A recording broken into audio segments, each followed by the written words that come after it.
Salut! Aujourd'hui, on aborde les méthodes contraceptives. Faut pas oublier que pour trouver le bon contraceptif pour soi, il faut toujours aller consulter son médecin ou un spécialiste de la santé. Puis, il faut également savoir que le taux d'efficacité va dépendre de l'utilisation qu'on en fait. Alors aujourd'hui, on va en aborder 3, donc le timbre, l'anneau ainsi que les injections. Alors, on commence par le timbre, qu'on appelle également patch combiné. Alors, comme il y a des hormones combinées, ça ressemble vraiment au mode d'action de la pilule, donc les 3 mêmes effets vont revenir.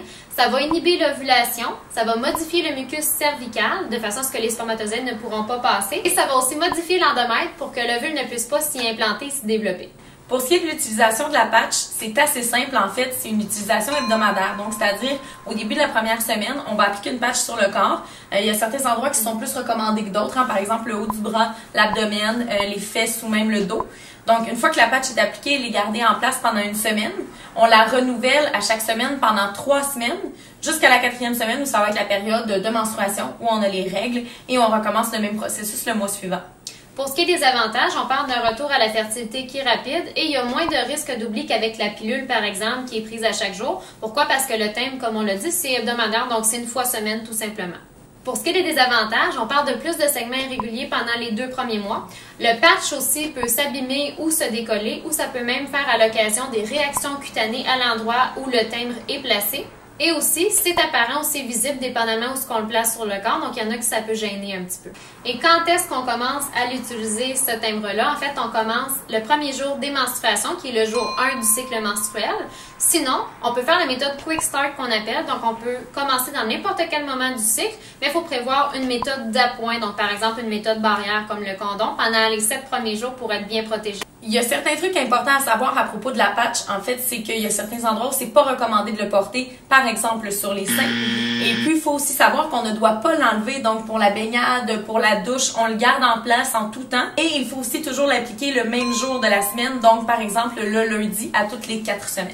Alors, comme contre-indication, on a les femmes qui ont un IMC qui est supérieur à 30, par exemple. On a aussi celles qui ont les mêmes contre-indications pour le contraceptif oral combiné, donc par exemple, qui ne pourraient pas prendre d'œstrogènes ou différents types d'hormones ou qui ont des antécédents familiaux. On a aussi les interactions médicamenteuses avec d'autres produits. Puis, ceux qui ont des troubles cutanés, par exemple, ou celles qui souffrent d'autres maladies comme maladie de foie, la jaunisse ou une hépatite virale.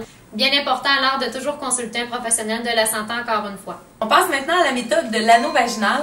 Alors, de quoi il s'agit? En fait, comme on peut le voir, un anneau qui est assez souple, qui est une méthode hormonale, donc qui contient les 2 hormones combinées, estrogène et progestérone. C'est quand même très efficace et encore une fois, ça doit être recommandé et prescrit par un médecin. Alors, il y a 3 étapes pour procéder. Première étape, c'est vraiment de choisir une position confortable pour pouvoir insérer l'anneau vaginal à l'intérieur du vagin. Deuxième étape, on va presser les 2 côtés et on va l'insérer, 3e étape, jusque dans le fond du vagin, près du col de l'utérus. Et c'est les muscles du vagin qui vont pouvoir le tenir en place pendant les 3 semaines qu'on va l'utiliser. Alors, comme on vient de le dire, l'anneau est gardé en place dans le corps pendant 3 semaines consécutives. À la fin des 3 semaines, il est retiré et c'est la période des menstruations, bien sûr. Alors, on va le retirer avec le doigt, tout simplement. On va aller former un crochet pour pouvoir l'enlever. Et puis, il faut remettre un nouvel anneau à la 4e semaine, donc au début du nouveau cycle menstruel. Encore une fois, comme c'est des hormones combinées, on a les 3 mêmes effets qui reviennent. Ça inhibe l'ovulation aussi, ça modifie le mucus cervical et ça va modifier l'endomètre de la même façon. Si jamais l'anneau vient qu'à être encombrant pendant les rapports sexuels ou même glissé, ce qui est quand même peu probable, je tiens à dire. Effectivement, on peut toujours le retirer malgré le fait que ce soit pas recommandé. Alors, c'est possible de le retirer, mais pour un maximum de 3 heures. Bien important, il faut le remettre très rapidement, à moins qu'on soit bien sûr dans la semaine de menstruation. Alors, pour les avantages, ils sont semblables à ceux du contraceptif oral combiné, donc à la pilule. Ça permet par exemple de mieux gérer son cycle menstruel, de mieux gérer les douleurs qui s'accompagnent pendant les menstruations. On compte aussi le retour à la fertilité qui est très rapide et il y a encore moins de risques d'oubli vu qu'on parle d'une prise mensuelle, donc une fois par mois. On le laisse en continu dans le vagin pendant 3 semaines comme on l'a dit. Pour ce qui est des désavantages, c'est quand même une méthode qui est assez récente, disons. Donc, dans le monde scientifique, il y a peu d'études à ce sujet-là.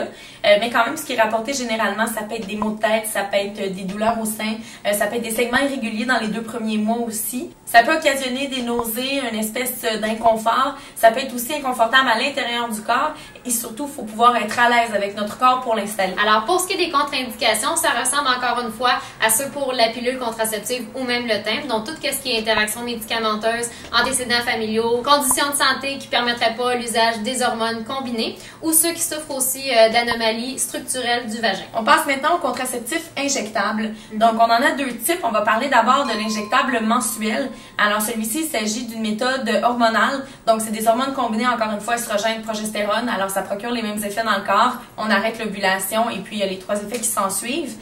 C'est une méthode qui est très efficace, mais qui, encore une fois, doit être prescrite par un médecin. Alors, pour ce qui est de ce contraceptif injectable, c'est assez simple. En fait, ça fonctionne en une seule étape. On va consulter un professionnel de la santé ou notre médecin qui va nous donner l'injection. Alors, au début, on peut commencer à n'importe quel moment du cycle menstruel. Donc, on reçoit l'injection et puis, il y a une nouvelle injection qui doit être donnée à toutes les 4 semaines.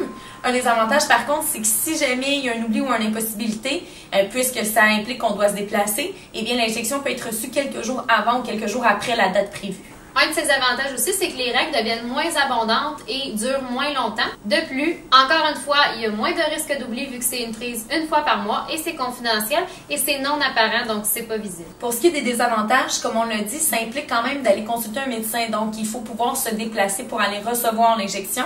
Et puis également, chez certaines personnes, ça peut occasionner des maux de tête, des étourdissements, les seins endoloris. Et surtout, une injection, ça ne convient pas à tout le monde. Par exemple, aux gens qui sont pas à l'aise avec les aiguilles, c'est sûr que c'est pas recommandé. La dernière méthode qu'on voit aujourd'hui, c'est la méthode d'injectable à progestatif seul. Alors, évidemment, le nom le dit, donc ça contient seulement de la progestérone. Ça reste quand même une méthode hormonale puisque c'est une hormone qui a une efficacité, encore une fois, élevée. Et puis qui est connue sous le nom plus populaire de Depo-Provera. Donc, il s'agit d'une injection intramusculaire. Qui a deux effets principaux, modifier le mucus cervical et modifier l'endomètre pour ne pas qu'un ovule puisse s'y implanter. Et ça a comme effet aussi d'arrêter l'ovulation et de modifier le cycle menstruel. Donc l'injection, normalement, c'est une fois tous les 3 mois. On injecte ça, encore une fois, intramusculaire, soit dans la fesse ou dans le bras. Normalement, on doit l'administrer dans les 5 premiers jours du cycle menstruel. Donc on se rappelle, le jour 1, c'est toujours les menstruations. Sinon, encore une fois, on peut y aller avec la méthode Quick Start. Donc pendant 7 jours, on doit prendre une méthode d'appoint, par exemple le condom, pour que ce soit efficace à 100%. Les avantages pour ce type de contraceptif peuvent être nombreux. D'abord, en fait, puisque chez certaines personnes, ça va régulariser un peu le cycle menstruel, ça peut le réduire, ça peut même en créer l'absence totale. Également, c'est confidentiel, donc aucune chance de savoir qu'on prend un contraceptif. Et puis finalement, le risque d'oubli est bien moins grand puisque c'est une injection qui est reçue à tous les 3 mois. Finalement, comme c'est à progestatif seul, ça peut également convenir aux femmes qui ne peuvent pas prendre d'estrogène. Parmi les désavantages, on compte les maux de tête, les sautes d'humeur, la prise de poids, l'ostéoporose aussi, dépendamment de la condition de santé. Les saignements menstruels peuvent être plus abondants pendant les 3 premiers mois et le retour à la fertilité peut être un petit peu plus long, donc on parle de plusieurs mois, entre 4 à 9 mois normalement. Pour ce qui est un peu des faits erronés qu'on entend sur la prise de contraception injectable, en fait, ça peut arrêter les règles, oui, mais c'est pas toujours le cas et surtout, c'est pas dangereux de ne pas avoir de règles. Ensuite, il faut savoir que ça ne rend pas la femme stérile et ça ne peut pas occasionner non plus de malformation chez un bébé à venir. Finalement, c'est sûr que c'est une méthode qui n'est pas très courante depuis de nombreuses années. Il y a quand même eu des études et surtout des recherches sur le sujet et donc c'est approuvé par les gouvernements. Donc c'est quand même une méthode qui est très sécuritaire. Donc suivez-nous cette semaine pour d'autres vidéos sur On s'explique ça.